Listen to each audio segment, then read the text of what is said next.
your point of view seems to be, from what you've said today and listening to you through the years, that it's kind of lunch pail. Like you go to work trying to be the best, what you just said, best version of yourself. But the boardroom and these kind of like media companies that athletes are now taking charge of, Derek Jeter, LeBron James, you, media is about telling stories. What is the story of KD that we're going to learn through, for example, a program like the Boardroom? Is it just the work ethic, put your head down and go? Is there more to it? Well, the Boardroom isn't just about me. It's about the information that we exchange. Me and him had a nice conversation.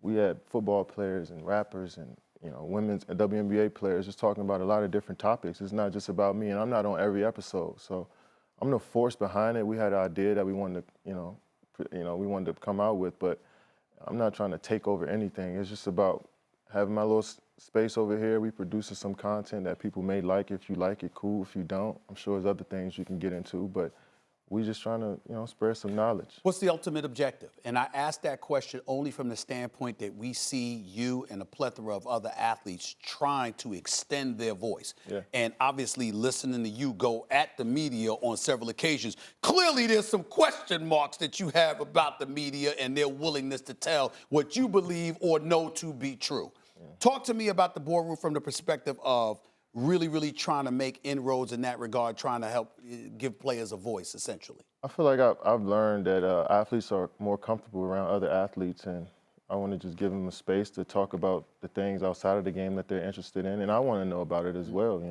It's cool to see what Victor Oladipo is doing outside of the game. It's cool to understand how basketball ties in with the rap music and other sports, and how big our game is growing into. So it's stuff that I'm interested in and I wanted to learn as well, and I'm sure there's other people like me out here. I'm going to turn to you and the basketball analyst for a quick second. I want to know your top 5 players in the NBA right now. Give them to me. Top 5 players. You talk too much about basketball to act like you don't know now. You know. I'm going to give you the 5 players I like in the league. Obviously Kyrie, LeBron, James Harden, Joel Embiid.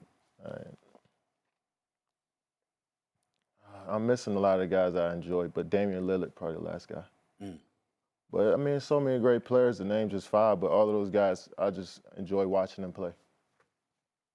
What is your aspiration for the rest of your career? Like, when it's over, what would you like to have done? I don't know. I mean, I don't really look at it that way. It's just keep grinding every single day and see what happens. I can't plan anything. This life is unpredictable. I've tried to plan things before. It didn't go that way. So I just try to just live every day and, see what happens. Last question. Okay, real quick. Are you saying that's because I imagine someone to get to where you are, you have to be insanely competitive, not just talented. You have to work hard, be very competitive. Are you saying that it's not like, hey, I want to be the greatest ever, because that's not up to me? You guys are going to decide that anyway? Or are you saying it truly doesn't matter to you as long as you get the best of your ability? I'm saying it's just good for my mental health every day.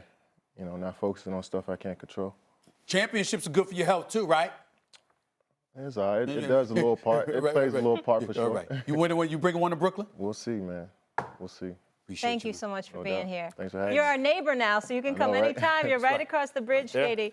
We hope to see you back on the court soon, honestly. Thanks for watching ESPN on YouTube. For more sports highlights and analysis, be sure to download the ESPN app. And for live streaming sports and premium content, subscribe to ESPN+.